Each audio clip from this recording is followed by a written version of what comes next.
Hey, this is me, Myron Golden. God didn't create you to be average. You weren't designed for mediocrity. He said you are fearfully and wonderfully made. That means you're already approved, already equipped, already anointed. But approval doesn't equal achievement.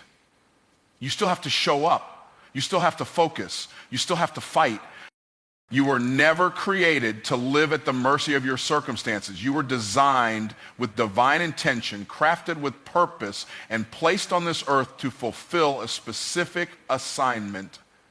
But the truth is, most people never fulfill it, not because they weren't called, but because they allowed themselves to be the obstacle. It's a hard truth, but a liberating one. The only thing standing in the way of your destiny is you.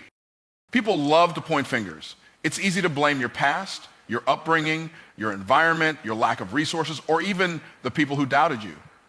But none of those things have the final say.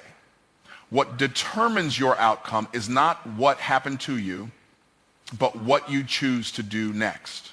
And that choice is always in your hands. When you stop seeing yourself as a victim and start seeing yourself as the vessel, everything shifts. A victim waits for rescue. A vessel gets into alignment and gets to work. A victim wants sympathy. A vessel wants strategy. The reason many never move forward is because they stay emotionally loyal to their excuses. If you're constantly talking about why it hasn't worked, why it's too hard, or why someone else has it easier, you've already disqualified yourself from accessing the next level. You cannot unlock destiny with a defeated tongue. You cannot walk in power while rehearsing your pain. There comes a moment where you have to decide that your future matters more than your feeling. You don't need more motivation. You need a mirror. Because when you look into it with honesty, you'll realize that your delay is not due to anyone else's decision. Your hesitation is not coming from what's happening around you. It's coming from within. It's coming from fear that you haven't confronted. It's coming from doubt you've let grow louder than your faith. We live in a world that sells comfort, but purpose requires confrontation. If you want to rise, you have to confront the parts of you that are content with staying low. The part that procrastinates, the part that fears rejection, the part that clings to what's familiar even when it's killing your potential. You can't elevate while staying emotionally tied to your old identity. Your habits are a reflection of your beliefs. If you truly believed you were destined for greatness, you would act like it. You would structure your day differently. You would speak differently. You would treat your time, your energy, and your vision as sacred. But if your actions show inconsistency, avoidance, or passivity, you don't have a productivity problem. You have an identity crisis. There is a version of you that's already victorious, a version that walks with confidence, that operates with discipline, that honors their word, that doesn't beg for opportunity because they become the opportunity. But that version of you can't emerge until the version that's afraid to fail is laid to rest. You don't get the crown without confronting the conflict. Every time you avoid responsibility, you delay your reign. And make no mistake, this is about dominion. You are called to rule over your gift, to manage your time, your emotions, and your focus with authority. But authority can't exist where there's still emotional chaos. People want results, but don't want refinement. They want elevation, but reject correction. You cannot walk in power while holding on to pride. At some point, you have to surrender the version of you that's not built for where you're going. That means silencing your ego. That means outgrowing your excuses. That means choosing transformation over validation. There's a hidden cost to every excuse you make. Every time you say, "I'll start tomorrow," you're spending time you'll never get back. Every time you choose distraction over discipline, you're giving up a piece of your purpose. It's not just a lazy day, it's a delayed destiny. You think it's harmless, but it's subtracting from the life you were born to build. You don't lack opportunity, you lack clarity. And clarity doesn't come from waiting, it comes from walking. When you take action, even in uncertainty, you start to receive revelation. You start to see what's possible. But as long as you stay still, waiting on a perfect plan, you'll be paralyzed by your own overthinking. You're not stuck because life is unfair. You're stuck because you keep choosing safety over stretching. Growth is uncomfortable by design. You will have to feel awkward. You will have to face your insecurities. You will have to push through the moments where everything in you wants to quit. But those are the moments that birth strength. You can't pray for transformation and live like nothing needs to change. You can't speak about faith while making decisions from fear. There must be alignment between your confession and your conduct. Until your actions match your assignment, you're wasting energy pretending to be ready. You've got to decide that your purpose is worth the pressure, that your calling is worth the inconvenience, that your vision is worth the sacrifice. Because nothing of value is handed out freely. You must be willing to fight for it, not externally, but internally. The war is within. When you look at someone successful, you're not looking at someone lucky. You're looking at someone who won the war with themselves, who silenced the voice of self-doubt, who beat procrastination into submission, who prioritized growth over comfort. That level of greatness is available to you, but not without a cost.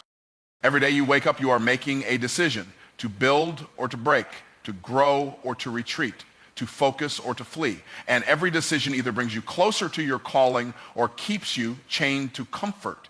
You must choose wisely. You must move with intention. You must take yourself seriously. There is no external force with more power over your life than the choices you make in silence, in the early mornings, in the private battles, in the split-second decisions. That's where destiny is shaped, not on the stage, but in the secret. And until you master you, you will continue to forfeit everything God already gave you the authority to possess. From the moment you were conceived, God placed something unique inside you, not just talent, not just personality, but divine equipment, tools, gifts, resources built into your very being. He didn't send you here empty-handed. He sent you with everything required to fulfill your purpose. That means you're not waiting on a deposit. You're sitting on a treasure you haven't fully opened yet. You were formed with intention, crafted with precision. Nothing about you is accidental. Your temperament, your experiences, even the pain you've survived, it's all part of the equipment. God doesn't waste anything. If it's in your life, it can be used, but only if you show up, only if you stop hiding behind fear and start standing on faith. We often say we're waiting on God when in reality, He's waiting on us. He's already done His part. He gave you breath. He gave you insight. He gave you strength. But He won't force you to move. The anointing doesn't override your agency. You still have to choose obedience. You still have to choose courage. You still have to show up. There's a big difference between being called and being committed. The calling is God's job. The commitment is yours. Many are called, but few answer. Not because they're not able, but because they're not available. Not mentally, not emotionally, not spiritually.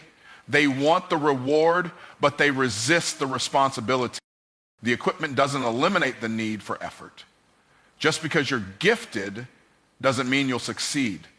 Even the most anointed people fail when they refuse to show up. Showing up means doing the work, even when you don't feel like it. It means being consistent when no one's watching. It means honoring your assignment even when it's inconvenient. People admire results, but they don't always recognize the discipline behind them. The sleepless nights, the private prayer, the painful sacrifices. Success isn't proof of favor alone, it's proof of follow-through. God gives the blueprint, but you must build. He provides the seed, but you must plant. The outcome is in his hands, but the obedience is in yours. You're equipped, but you must activate it. The gift won't grow in hiding. Your purpose won't prosper in the shadows. What you bury out of fear, you rob from the world. It's not humility to sit on your potential. It's disobedience. Playing small doesn't protect your purpose. It prevents it. Your voice matters. Your vision matters. Your contribution matters. But the world can't receive what you won't release. You keep waiting for clarity, but clarity comes after movement. You don't need the full picture. You need the next step. And when you take that step in faith, your gift begins to multiply. The enemy of your purpose is not lack of talent, it's hesitation, it's delay. It's the lie that you're not ready. When God already said, go, that lie will paralyze you if you don't confront it. You don't need another sign. You don't need another confirmation. You need to trust what's already inside you and move. Showing up means making peace with imperfection. You won't have it all figured out. You won't get everything right the first time. But God doesn't require perfection. He requires participation. He works with movement. He blesses boldness. He honors the one who steps out of the boat, even if they stumble on the water. You can pray all you want, but prayer without participation is procrastination dressed in spirituality. God isn't going to do for you what he assigned you to do. He won't write the book you're supposed to write. He won't start the business you're called to lead. He won't speak the words you're meant to say. He equipped you for that. Some of the doors you're waiting on won't open until you knock. Some of the provision you're praying for won't show up until you move in obedience. God responds to faith, not fear. He responds to action, not apathy. When you show up, you activate divine alignment. You step into the current of purpose where things begin to unfold. It's not about being the best. It's about being obedient. There will always be someone with more experience, more connections, more credentials, but that's not the standard. The standard is whether you're walking in what you were given, whether you're stewarding what's been placed in your hands. Comparison is a distraction. Assignment is your compass. Don't let intimidation silence you. Don't let the size of the task make you shrink. Remember, Goliath looked impossible until David showed up. The Red Sea looked like the end until Moses showed up. The wall of Jericho didn't fall until they showed up in faith and followed instructions. Miracles follow movement. You might feel unqualified, but God qualifies who he calls. He didn't ask for your resume, he asked for your yes. He can use your flaws, he can work with your weakness. What he won't use is your refusal. Every day you choose fear, you delay favor. Every time you stay silent, you forfeit your impact. People are waiting on what's inside of you. They're waiting on your voice, your story, your solution. But if you never show up, they'll never see it. It's not just about you. It's about the lives connected to your obedience. Your showing up isn't selfish. It's service. It's stewardship. There's power in your presence. Even before the platform, even before the applause, even before the payoff, there is something that shifts in the spiritual realm when you simply decide to show up. When you decide that what God put in you matters enough to stop hiding, stop stalling, and start walking. Focus is not something you're born with, it's something you choose. It's not a gift for the lucky or the disciplined elite. It's a decision that you make daily, sometimes moment by moment, in the face of distraction, pressure, and noise. Focus is a mindset, not a mystery. It's the ability to say yes to what matters and no to what doesn't, even when the world is pulling you in every direction. We live in a culture that celebrates being busy, but rarely honors being focused. People equate movement with progress, but they're not the same. You can be active and going nowhere. You can be overwhelmed and still underperforming. Focus is what separates effort from effectiveness. It's what turns activity into achievement. there's always going to be something trying to steal your attention. Notifications, opinions, urgent but meaningless tasks. Focus doesn't eliminate those things. It simply refuses to surrender to them. It recognizes the difference between the loud and the lasting. It chooses purpose over popularity, direction over distraction. Many people fail not because they lack skill, but because they lack focus. They start strong but get detoured. They say yes to too many things. They try to be everywhere, please everyone, and master everything. But the most powerful individuals are not those who do the most. They are those who do the most important things with relentless consistency. Focus requires clarity. You cannot lock in on what you haven't clearly defined. If you don't know what winning looks like for you, you'll waste energy chasing someone else's goal. Focus asks, what matters most right now, and builds everything else around that answer. It demands intentional living, not reactive drifting. When you make focus a decision, you start designing your day instead of surviving it. You stop letting other people's priorities become your obligations. You start guarding your time like the treasure it is, because you understand that where your focus goes, your future grows. You only become excellent at what you consistently give attention to. Focus is not about being perfect, it's about being present. It's about showing up fully wherever you are. Whether you're working on a dream, spending time with family, or praying in silence, focus gives that moment your full weight. It says, this matters enough to give it my mind, my energy, and my heart. The enemy of focus is not just distraction, it's divided loyalty. It's wanting two outcomes that require opposite behaviors. You want success, but you also want comfort. You want discipline, but you also want convenience. Focus forces you to pick a side. It demands that your actions align with your ambition. Making the decision to focus means you must detach from things that dilute your drive. That may mean limiting your time with certain people. That may mean unplugging from environments that entertain you but don't elevate you. Focus is not just about what you look at. There's a cost to focus. It's not free. It will cost you comfort. It will cost you casual conversations. It will cost you the illusion of balance. But what you gain is alignment, acceleration, and authority over your time. And in a world that's constantly distracted, your ability to focus becomes a superpower. Focus multiplies your efforts. 1 hour of undistracted work can produce more than 10 hours of scattered busyness. It's not about how much you do, it's about how deeply you engage with what you're doing. Focus eliminates the fluff and forces the real work to rise to the surface. It doesn't just change what you produce, it changes who you become in the process. When you don't make focus a decision, life will make it for you. The loudest voice will dictate your direction.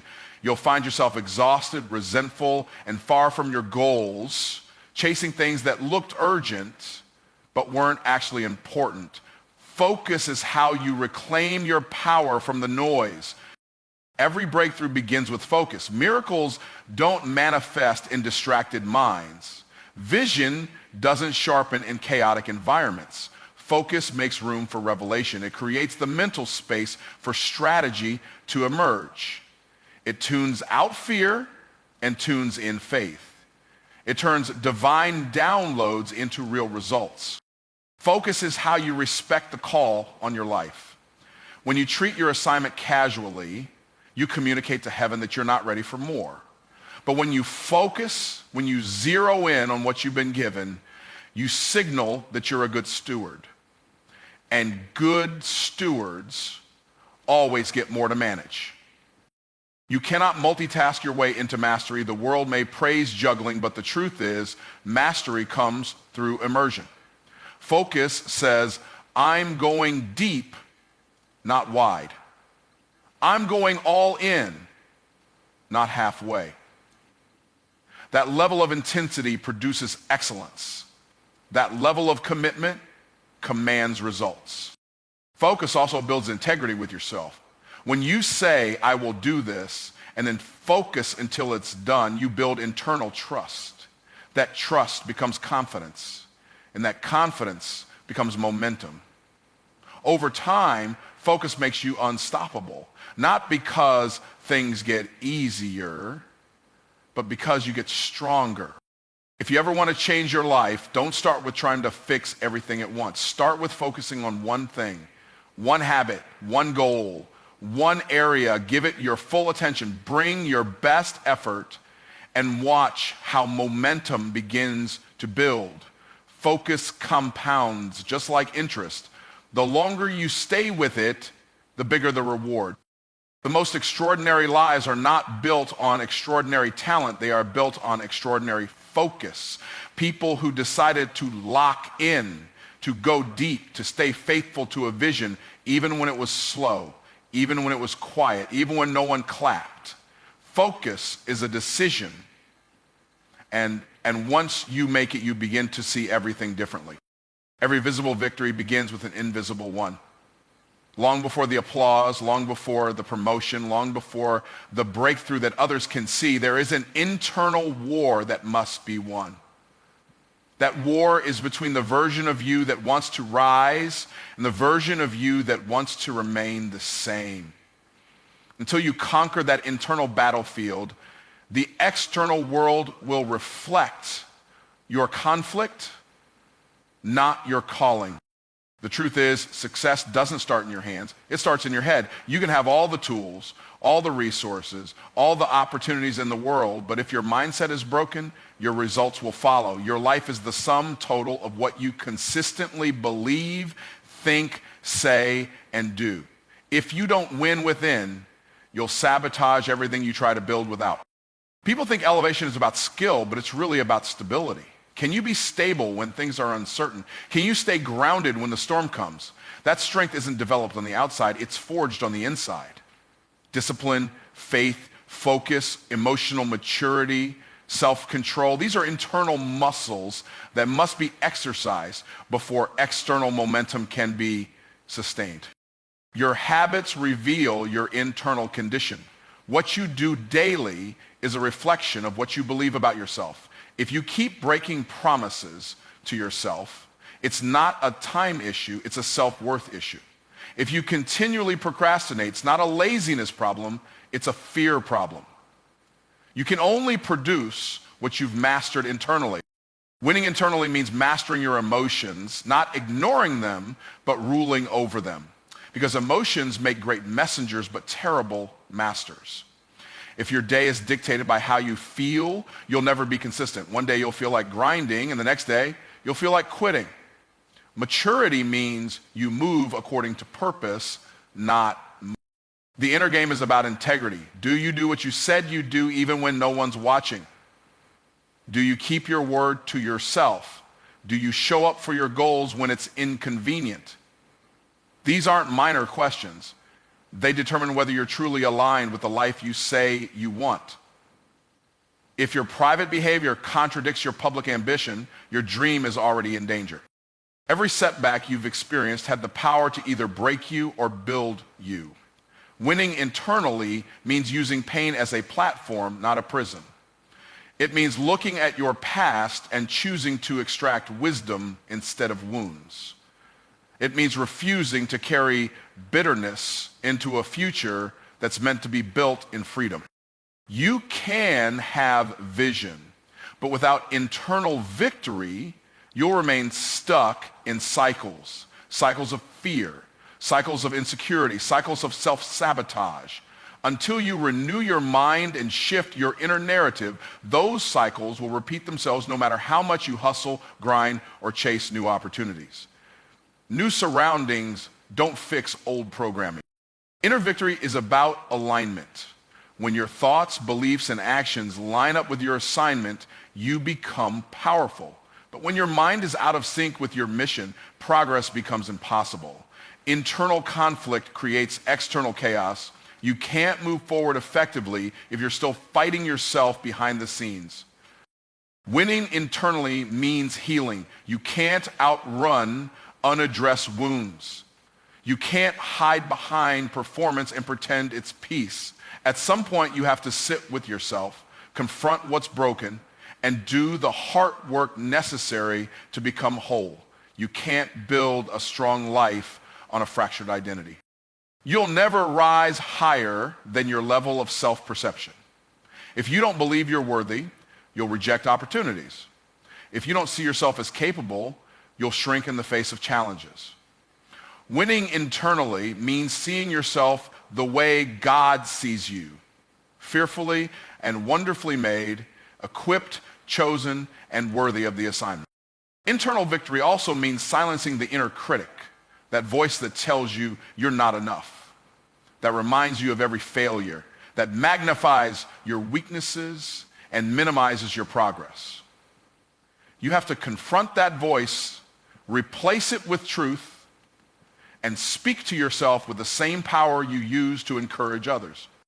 There's a level of peace that comes from internal mastery. It's the peace of knowing who you are, why you're here, and what you're building. That peace anchors you when the world gets loud. It keeps you from chasing validation. It frees you from the fear of opinions. Because when you win inside, external approval becomes optional. People chase success thinking it will fix what's broken. But no achievement can heal what you refuse to address. No title, no paycheck, no relationship can replace internal work. True transformation is inside out, not outside in. Until the root is healed, the fruit will never last. The most powerful people aren't those who've avoided pain. They're the ones who processed it correctly, who turned pain into purpose, who turned rejection into redirection, who learned that their scars don't disqualify them, they distinguish them. That revelation is only possible when you've done the inner work. You don't need more strategies, you need more stillness. Winning inside requires reflection, time with God, time in truth, time in silence. You can't hear divine instruction when your mind is crowded. The internal win requires you to pause, reflect, recalibrate, and listen. The louder life gets, the more you need internal quiet. There's a strength that's developed when you keep showing up for yourself, when you keep choosing purpose over pleasure, when you keep saying no to distractions and yes to discipline. That strength may be invisible to others, but it becomes unshakable in you. It becomes the foundation upon which everything else is built. Your internal world is the engine. If that engine is broken, the vehicle of your life will stall. But if that engine is tuned, cared for, and fueled with truth, there's no limit to how far you can go. Before you build the life you want to live, build the person who's strong enough to sustain it. Too many people are obsessed with checking the scoreboard before they've finished the game. They want instant confirmation, quick results, visible evidence that they're winning before they've even completed the process. But real champions know that you don't win by watching the scoreboard.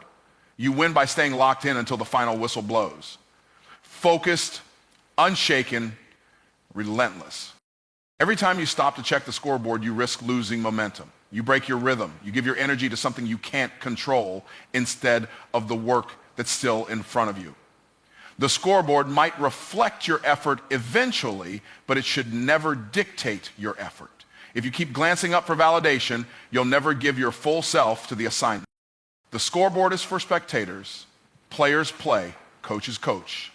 Champions grind. The minute you take your eyes off the field to worry about the numbers, you've stepped out of the game mentally. The battle isn't won by checking. It's won by continuing. It's won by pushing through fatigue, by adjusting when things don't go as planned, by executing even when the outcome looks uncertain. Sometimes the scoreboard lies. It doesn't show the pressure you're applying. It doesn't reveal how close the breakthrough really is. It doesn't measure heart, persistence, or the compounding effect of consistency. You might look like you're behind, but momentum is shifting. The scoreboard doesn't know how quickly things can turn when you stay in the game. Winners are forged in the moments when quitting looks logical, when results are slow, when the crowd is silent, when nothing seems to be changing, but instead of folding, they dig in deeper. They double down on faith. They run the play again. They don't let discouragement dictate their decisions because they understand that games are won in the trenches, not in the comments. Checking the scoreboard too early leads to emotional instability. You get hyped when you're ahead and you crash when you're behind. But emotional swings create inconsistency in execution. When you're ruled by results instead of commitment, you ride waves instead of making waves. Discipline says, no matter the score, I stick to the plan. The danger of scoreboard watching is it creates a false sense of control. You start thinking that numbers define your value, that progress must always be visible to be real. But some of your greatest growth won't be seen on the scoreboard until much later. Roots grow underground before fruit appears above ground. That's how purpose works. If you base your energy on external confirmation, you'll burn out every time things get quiet. But if your energy is based on internal conviction, on knowing what you were called to do, then silence won't stop you and slow seasons won't derail you. You'll learn to keep swinging, keep building, keep believing, even when it doesn't look like you're winning. The game is not about who scores first. It's about who lasts, the one who endures, the one who adjusts without losing focus, the one who remembers that outcomes are a result of execution, not emotion. When you stop checking the scoreboard and start mastering the fundamentals, you gain control of what truly matters. People who constantly check the score tend to play not to lose instead of playing to win. They get cautious. They stop taking bold action. They become more concerned with appearances than performance. But champions stay aggressive. They keep pressing, they keep pursuing, because they understand that the greatest wins often come from the riskiest plays. You can't keep breaking your focus every time you want reassurance, every time you want a signal that it's working. Your breakthrough won't always come with a warning. It often shows up after a long stretch of silence, a season of seed planting, a chapter of grinding with no applause. And it belongs only to those who didn't stop short. Momentum builds in motion, not in observation. Every minute you spend staring at the scoreboard is a minute you're not executing. And the game doesn't wait. Time keeps moving. The opponent keeps pushing. If you're not fully engaged, you start falling behind, not because you lack ability, but because you lacked attention. Winners know that the only thing they can truly control is effort and attitude. So that's where they live. They don't obsess over every missed shot or every point scored against them. They recalibrate, they refocus, they stay grounded in the fundamentals because that's what creates sustainable success. Habit, not hype. There will be moments when the scoreboard makes it look like you're losing, like your effort isn't producing, like your consistency doesn't count.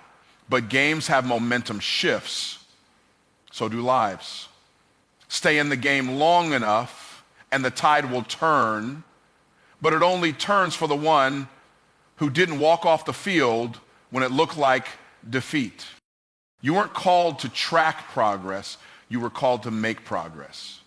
You weren't assigned to observe results, you were assigned to produce results. And that only happens when you stay engaged, head down, heart locked in. No matter what the numbers say, your job is to keep pressing forward with excellence.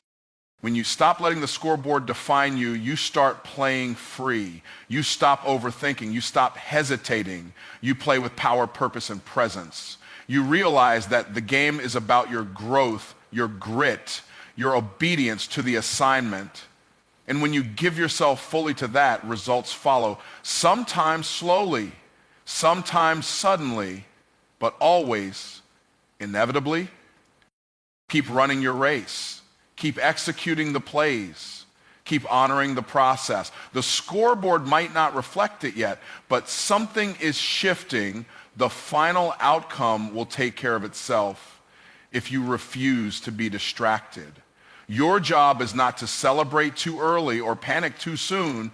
Your job is to finish the game. Your breakthrough isn't just about you. It's not just about your goals, your healing, or your personal success. It's about the generations that are coming after you. It's about breaking cycles that have existed for decades, maybe even centuries. It's about shifting the spiritual, mental, emotional, and financial DNA of your bloodline. When you win, something shifts in your family tree. And that shift echoes far beyond your own lifetime. There are habits, patterns, and beliefs that have been passed down to you, not because they were right, but because they were familiar.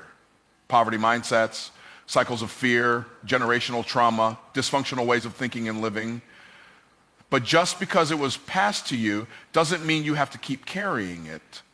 Someone in the family has to decide that the line of limitation ends here. Your breakthrough is not just personal, it's prophetic. When you rise, it sends a message to every relative watching, to every child being raised, to every sibling stuck in doubt. It says, this is possible.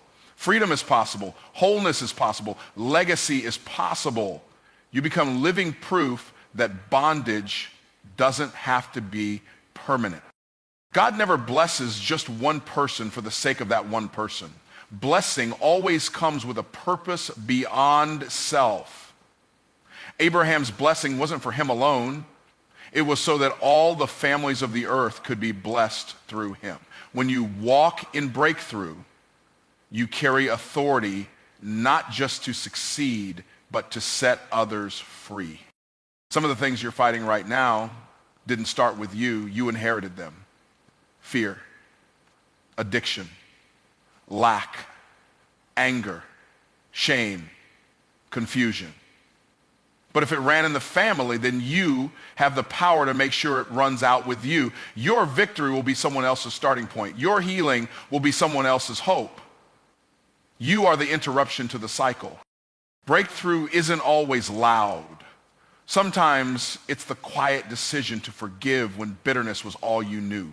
Sometimes it's choosing discipline when your upbringing normalized chaos. Sometimes it's tithing faithfully when you grew up with lack. Sometimes it's starting the business, going back to school, getting in therapy, building the marriage, raising the standard. Not just for you, but for your last name. People you haven't met yet will benefit from the sacrifices you're making right now. There are children you haven't had, communities you haven't entered, lives you haven't touched. But they are all connected to the choices you make today.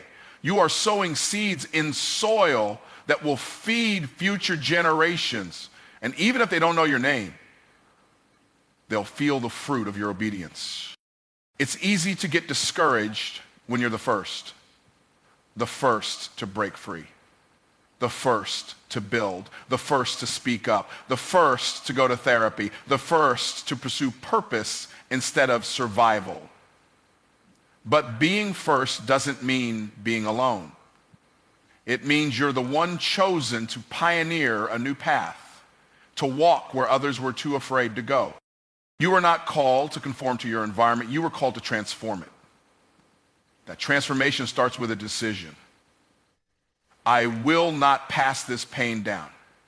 I will not normalize dysfunction. I will not let generational fear have the final say.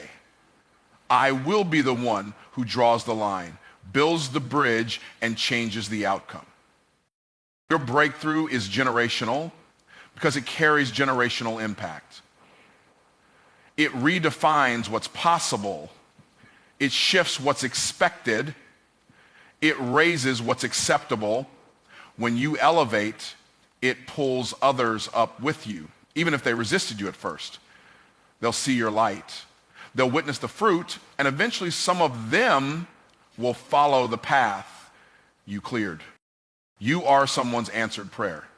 Someone in your family prayed for things they never got to see.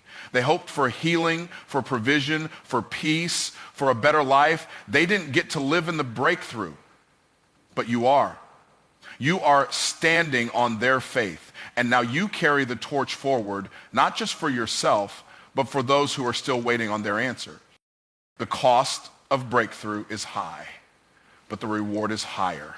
You'll have to heal in places no one else ever addressed. You'll have to be misunderstood by people still committed to old patterns. You'll have to believe in a future you've never seen before.